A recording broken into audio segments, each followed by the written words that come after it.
may nag-topic o may nag-raise na basta may nakita ako na vlog, kaya hindi ko na masyadong tinikapin mga actually kasi sabi ko, pwedeng wala namang dahilan or wala namang basihan. Sinabi is parang ano yun, 16 lawyers na pagalitan, napukol ng laptop, parang ganon. So sabi ko, hindi ko nga tinikap yun. Kaya lang, mga actually, meron kasi ako nakita isang interview nitong si Attorney Lorna Kapunan, sa DZMM to, mga teleradyo, na nabanggit niya, parang nahihirapan na in a way ang mensahe ng Vice Presidente. Kaya parang nag-joke yata siya. Doon yata mga kakli, sabi ko medyo pahapyaw lang naman yan na nagkakapuko na ng laptop. Pero dito mga kakli, ay tinake up no, ni Vice Presidente ang issue na ito. So pakinggan natin, okay? Just a quick question of political lang, ma'am. Ang dami pong mga statements na lumalabas sa different platform, ma'am, na tinapunan mo daw ng laptop ang isang empleyado mo, ma'am, na si Attorney Powa. Do you want to react to that particular statement or narrative? Ano yun, empleyado niya pa rin ba? Anyway, retained lawyer, di ba? Retained lawyer. So, empleyado pala ang tawag ni ano dito, nung vlogger na to. Actually, sa totoo lang, masyado na siyang basura ba na gossip na hindi na siya dapat pinapansin. Pero dahil tinanong mo, sagutin ko na lang, never in the history sa aking trabaho, ako nagtapon ng laptop sa isang colleague or sa isang empleyado or sa isang abogado. So, hindi siya namumukol no, sa kanyang empleyado, sa kanyang abogado, colleague ng laptop. So, pwede sa ibang tao? Diba? Kasi meron siyang specific yung taong binanggit niya, colleague, empleyado, abogado. So, ibang tao pwede. Or, pwede naman mga ka-clear na hindi naman talaga siya nagtatapon ng laptop. Nananapak lang. Pwede, di ba? Yun. Ano yun? Recorded naman yung pananapak niya sa isang sheriff. Diba? At pwede naman talaga hindi siya nagtatapon ng laptop kasi meron naman siyang assassin, mga ka-clear, na pwede niyang utusan na gumawa ng hindi maganda sa kanyang mga kaaway. Diba? O sige, tuloy tayo mga ka-clear. Pwede naman ganun. O.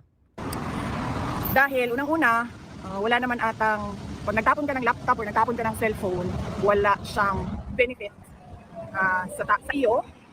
And syempre wala siyang benefit sa tatamaan ng laptop or cellphone. Eh, mga clear, ito naman yan. Natatandaan nyo ba, meron isang restaurant na pag nagalit ka sa tao, magpupukol ka ng pinggan sa wall, di ba? Para ilabas mo yung galit mo. Okay? Kasi, totoo naman, no? Kung pinukul mo yan, kung pinukul mo yung isang tao, walang benepisyo makukuha yung pinukul mo kasi pwede bukol. Di ba? O masugatan siya. Kasi yung galit mo, ibinato mo doon sa kinaiinisan mo o sa taong ayaw mo. Pero, mga ka-clear, yung nagpukol, may benepisyo yun sa kanya kahit papano. Kaya lang, pwede masira ang laptop mo, pwede masira yung cellphone mo. Pero yung benepisyo na maipakita mo yung galit mo, yun yung benepisyo nakuha nung naghagis ng laptop. Diba? And ito nga mga clear, hindi ba? Yung sinapak mo na sheriff, walang benepisyo nakuha yung kasi nasaktan lang yun eh. Pero ikaw, nananapak ka, diba? Hindi ka naman nasaktan kasi ang dami mong bodyguard sa tabi mo. Pero ang nakuha mo, palakpakan ng mga constituent mo. At nabubuhay kayo sa palakpakan na ganun mga ka-clear. Diba? Kahit naman yung kanyang ama, kahit magmura yan, kahit pagbabanta sa buhay yan, pinapalakpakan pa. Nung sabihin niya nagmamariwana siya, pumapalakpak pa yung tao. Nung sinabi niyang tungkol sa RAPE joke, pumapalakpak pa yung mga tao. So yun yung benepisyo dun. Lalo na kung ikaw yung galit at hindi ka malabanan, kaya mong ipakita yung rage. At pag nakita mo yung rage, hindi sila makalaban, nandoon yung power, authority, di ba? Yung pagpapakita ng lakas na kaya mong gawin. Ang kaya mong gawin. Walang makakapigil sa iyo. Di ba? Ito lang mga ka-clear. Nung sinabi niya na nung sinabihan niya na gusto niyang hukayin ang labi, di ba? Ni dating Pangulong Marcos Sr. Di ba? Walang benepisyo yun doon sa kamag-anak na sinabihan mong ganun. Na paano binastos yung labi ng kanilang ama. Di ba? At ng asawa ni dating unang ginang Imelda Marcos. Wala yung benepisyo sa kanila. Pero may benepisyo yun sa'yo.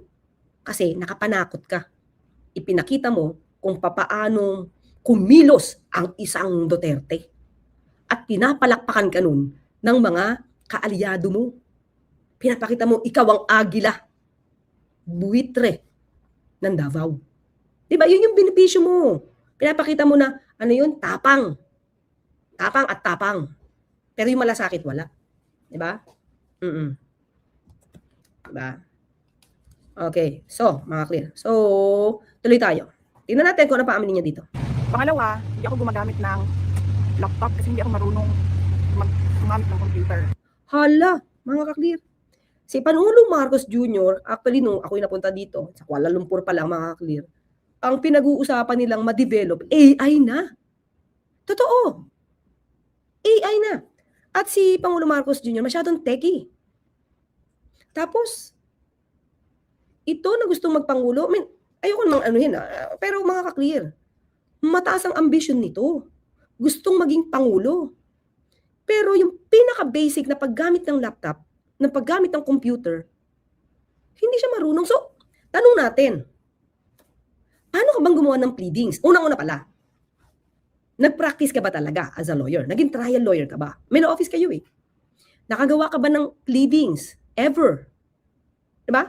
Kung gumagawa ka ng pleadings, ano to? Sulat kamay? Sulat kamay lang to? Kasi hindi ka marunong gumamit ng computer eh. So, paano? Typewriter? Mga kaklir? Hindi ba? So, lalo na ngayon na, kumbaga, anong age na ba tayo? Hindi lang basta computer eh. Pa-AI na tayo. Tapos, ang isang balak magpangulo na pag-iiwanan. So, and at the same time, mga kaklir, para aminin niya ito dito, na hindi siya marunong mag-computer. Ibig sabihin, wala siyang balak umasenso intellectually. Diba? Kaya ito yung sinabi niya eh. Nung siya ay nagtalumpatin tungkol sa matatag curriculum, remember, ang sabi niya, wala siyang alam. Wala siyang alam kasi hindi siya galing sa education sector, kaya ang ginagawa lang niya is magpukpok ng tao. So most probably, up to now, dahil hindi ka marunong gumamit ng computer, ay talagang mukhang bagay kayo ni Senator Robin Padilla. Remember, nung umamin din si Senator Robin Padilla na hindi siya marunong gumamit ng computer, ay talagang mukhang bagay sila. Presidente na hindi marunong gumamit ng computer, tapos vice-presidente na hindi marunong gumamit ng computer. So, tanong, kailan mo balak i-upgrade ba? Kung baga sa computer, ina-upgrade. Kailan mo balak i-develop yung sarili mo? Ano to, parang stagnant na lang? Hanggang dun lang? Total, naka-80 naman daw ikaw sa na score, di ba?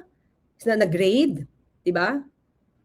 Sa iyong bar exams, na kung saan si dating Justice Romeo Callejo Sr. ang pinaka-chairman. Di ba? And after that, naging boss mo. Immediately after passing the bar. O, taga San Beda din yun. O, di ba? Hindi tanong natin, nung ikaw ay naging court officer, ha? Kasi nagtrabaho to kay kay Justice Romeo Callejo Sr. ng Supreme Court. Anong ginawa mong trabaho dun? Hindi ka marunong mag-computer.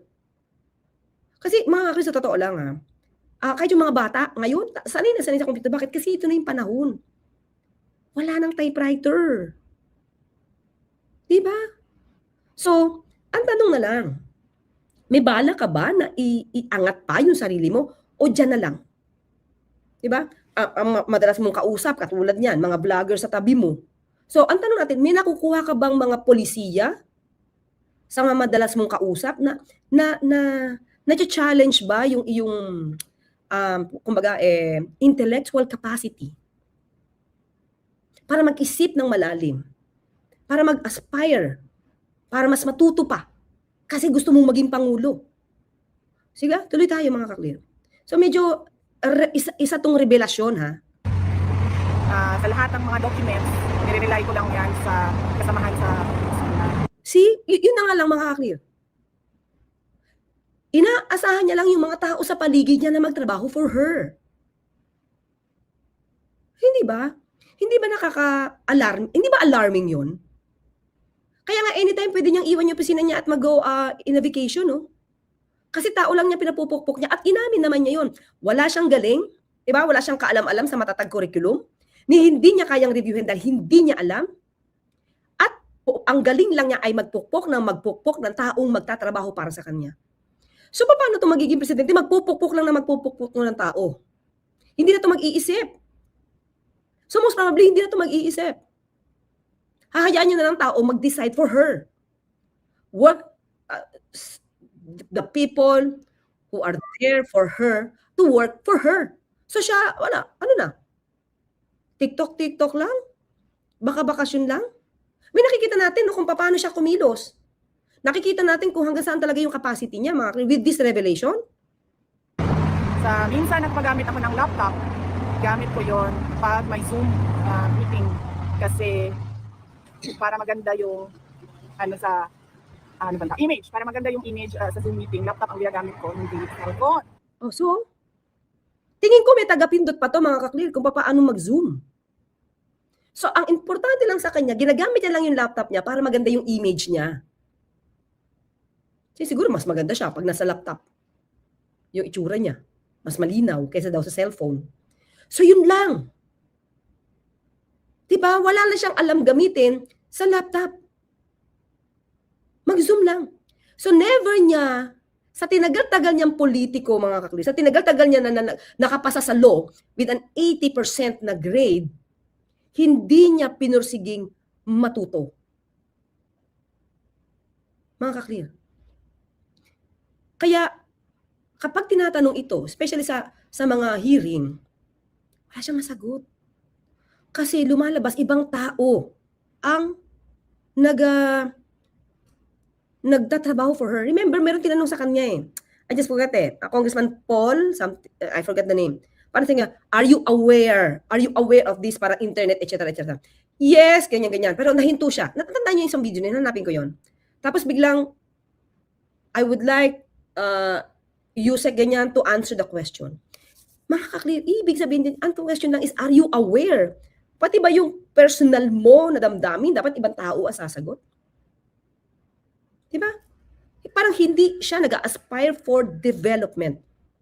Kung hindi siya nag-aspire ma-develop ang sarili niya, paano pa siyang mamumuno at paano niya pang i-develop ang bansa? Kung pupukpukin niya lang yung ibang tao magtrabaho, tapos hindi naman niya alam kung tinatrabaho ng mga taong to ay pabor sa bansa o pansariling pagpapayaman lang. Diba? Hindi nga nila matapos-tapos at maayos-ayos yung pagre-report mga kaklirin. Kaya nga siya na laging napaflag ng COA. Laging kulang ang pag-report. Kulang ang yung post-development report. Pati pa paano mag-procure. Kaya nga niya tinanggal si Ma'am Gloria eh. Kasi yung isang Yusek niya gusto shortcut. Umayaw si Ma'am Gloria. Merkado. Tsugi. Tanggal sa trabaho. Sino nagtanggal?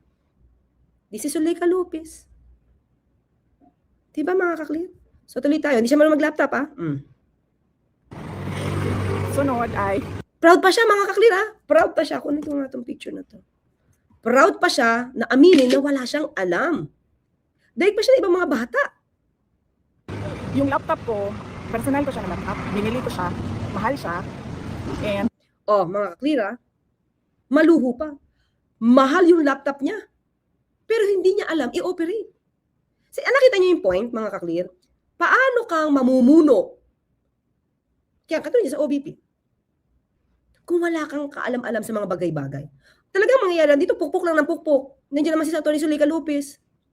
Diba? Pati mga meeting, nakikita naman nyo naman. Tignan nyo, sa mga meeting, halos wala naman siya. Diba? Mga tao lang nagme-meeting. Tapos, magpapamigay na ng ayuda. Yun lang, di ba? Papamigay na ayuda. Tapos may ilang bus nila for the libreng sakay. O libreng sakay. Yun lang. Parang wala na siya lang inisip kung paano pa makaraise. No? Hindi ko alam kung meron sila ibang mga programa. At hindi ko alam kung siya yung nagde-decide dun. Or inuutos niya lang. Tandaan natin na napakamahal ng laptop niya, sabi niya. hindi siya itatapon basta-basta. Oo nga. Pero pwede siya magtapon na ibang laptop eh. Di ba? Sira siya. At magastos bumili ng bagong laptop. Kasi, tinatanong nyo bakit private yung laptop ko. Hindi ma-afford ng gobyerno yung gusto ko na laptop. Si mga kaklir, Bakit mo yan gusto? Bakit gusto mo ng ganun kamahal na laptop na hindi kayang i-afford ng gobyerno? Bakit gusto mo ng mahal na laptop tapos di mo naman alam gamitin? Mga ka-clear. Actually, ako kahit paano mga tayo, siguro kahit naman tayo, alam natin ang basic. Pero di ba, sa totoo lang, may mga taong techie talaga na ganito, kayang gawin, ito kayang gawin. Ako siguro, kaya ko lang, pag nag-gaganito, live stream, nagpaturo din naman ako nito, mga clear. But still, pag nagpapaturo ka, natututo ka. Kasi ang start mo naman talaga from zero eh. Di ba, hindi naman tayo lahat agad-agad matalino sa mga ganitong mga technical na mga bagay-bagay. Dahil hindi naman yan ang tinapos natin. But still, yung pagnanais mo na ma-improve yung sarili mo, ma-improve yung utak mo, parang lumalabas, wala kay VP Sara. Tanggap na niya na wala siyang alam, ang kailangan lang niya magpukpok ng tao. So, ano to mga kakli, kapag naging Pangulo siya, tanong natin, didepende na lang natin yung kapalaran ng Pilipinas doon sa mga taong pupukpukin niya? Ang presidente kailangan, sabi nga ng Pangulo, ang susunod na presidente dapat, una, syempre may puso, marunong sa nation building, mga kakli. Kung paano kung computer pa lang, hindi na ito marunong, paano pa yung nation building, mga kaklir? Pagdating sa ekonomiya. Diba? Pagdatungkol sa digitalization. Ano na tayo? Diba? O, tapos gusto pa mahal. Maluho pa. Anyway, pera naman daw niya yun, mga kaklir. Meron pa ba tayong tututol dun? Kung kaya naman yan, afford yan, mayaman naman sila. Diba? Mayaman naman sila Marami naman silang pera. Oh. So nagpabili ako ng laptop, sabi ng mga tao sa gobyerno, hindi daw nila ma-afford yung laptop ko. So bumili ako sa Vivo. Hindi ako nagtatapon sa ang gamit, kahit anong gamit sa ng tao. And malawa. Hindi nagagait. Pwedeng hindi. Pero, paano kayo assassin niya? Nagtatapon lang siya ng utos. Na pumatay ka. Yan. Pumatay ka ha. Yan. Pinatapon yung laptop ko dahil personal ko yun. Pag nasira yun, ako din yung gagaso sa bibili ng pero sabi ko nga, basura siya na chismis. Tulad ng in relation to sa pinag-usapan natin kahapon, mga ginagawa ng mga kalaban na misinformation or disinformation para guluhin ang kwento at paboran yung naratiba na gusto nilang ipalabas. Mga clear, parang ano siya, no? Nakaharap sa salamin, talking to herself. Kasi sabi nga natin, ang dami niyang, marami siyang fake news, di ba? Marami siyang fake news, actually. Siyempre, unang-una ko nasa isip yung sinasabi niya tungkol sa Beverly Hills Police Report. Doon pa lang naratibo mo yun Di ba? Tapos tatay mo, sanay gumawa ng intriga. Di ba? Tapos nagkukulong siya kahit walang warrant of arrest, gumagawa lang ng intriga. So nasa inyo yun. Tapos yung mga tao mo, papalabasin. Mga girl, may sakit ang Pangulo. Ano sabi niya? Good luck. Ay, di ba negatibong false fake news tapos sasakyan mo? Parang ano ba ang gusto nilang ipalabas na naratiba? Baliw ako? Ano pa ba? Baliw ako? Ano pa ba? Ayun, bakit pinutol yung BO-BO? Diyan nga inamin mo BO-BO ka sa computer Ba't pinutol? Ba't ba? Nadinig natin, at least okay. BO-BO yun. Ba? Baliw ako? Ano pa ba? Pro-China ako? Ano pa ba? Compliments? Malabas din yan sa kanila. Dati, nagsasabi sila brat ako, pero ewan ko, tumigil na sila ngayon. Ay, mukhang meron pa rin na brat. Diba? Well, anyway, sabi naman, actually mga kri, yung pagiging brat niya, aminado naman yung tatay niya, diba? Sabi niya, diba? Pinakita ko sa inyo yung video na yun. Ano yun sa isang speech kung saan nandoon si Congressman, ano yung pangalan? Si, yung tinanggal na speaker? Si Congressman Pantaleon Alvarez. Diba? Si Pantaleon Alvarez. Ang sabi niya, ayoko saan siyang tanggalin, kaya lang yung gusto niya, Inday alam mo naman na, ang anak na babae, diktador daw kasi to. Diba? Diktador. O tatay mo umamin nun, mga akli tatay niya po umamin nun. Okay? Stable, ma'am. Oh, yeah, baliw ma, stable. So, yun yung sinasabi ko. Basura na siya, pero syempre, dahil nakukonsume siya sa social media para paboran yung narrative na gusto ng kalaban. Ayun, pala ko rap, magnanakaw. Yun. Oo, yun naman talaga yung issue mga clear. May resibo. May resibo pinapakita. Ayaw mo namang sagutin. Di ba? Well, anyway, mga kaklear, no, kita na natin, parang isang tao na hindi marunong mag-computer, sabi na, hindi naman yung requirement. Ito na naman sabi na, hindi naman yung requirement para maging pangulo eh. Hindi naman yun yung point, mga kaklear. Able to read and write nga lang eh. Tapos Filipino citizen. Tapos tamang edad. Pero that's not the point, mga kaklear. Ang point dito is, ayaw mong, or hindi ka gumawa ng paraan para i-asenso ang utak mo. Yun eh. Parang hindi ka gumawa ng paraan para matutunan mo yung mga basic, at least basic. At yun ang mukhang ginawa mo rin sa DepEd. Ni hindi ka marunong gumawa ng programa. At inutos mo lang sa iba. Kaya nga daw, sabi mo, ikaw yung naging cause ng kanilang high blood pressure, tama ba? Alta presyon. Pagtaas ng kanilang blood pressure, yan. Pagtaas ng kanilang blood pressure, ikaw ang nakikos ng stress. Kakautos. Ang problema, utos ka ng utos tapos hindi mo alam kung ano yung inuutos mo. Di ba mga kapatid, that's the problem. Nag-uutos ka, gawin mo to, gagawa sila, tapos hindi mo alam, how will you know that they're doing the right thing? Di ba? So yun yung point doon. Hindi dahil, sabihin syempre ng DDS, hindi naman requirement, marunong mag-computer. Hindi yun yung point. Kailangan, inaalagwa mo yung utak mo, pinapalago mo yung utak mo, pansarili yan, and of course, para yan sa bayan. Para matuto ka kung paano kung dumiskarte. Ang galing-galing mong mamintas, tapos ikaw, hindi mo pinapaalagwa yung utak mo sa ganito mga bagay-bagay, di ba mga kaklear?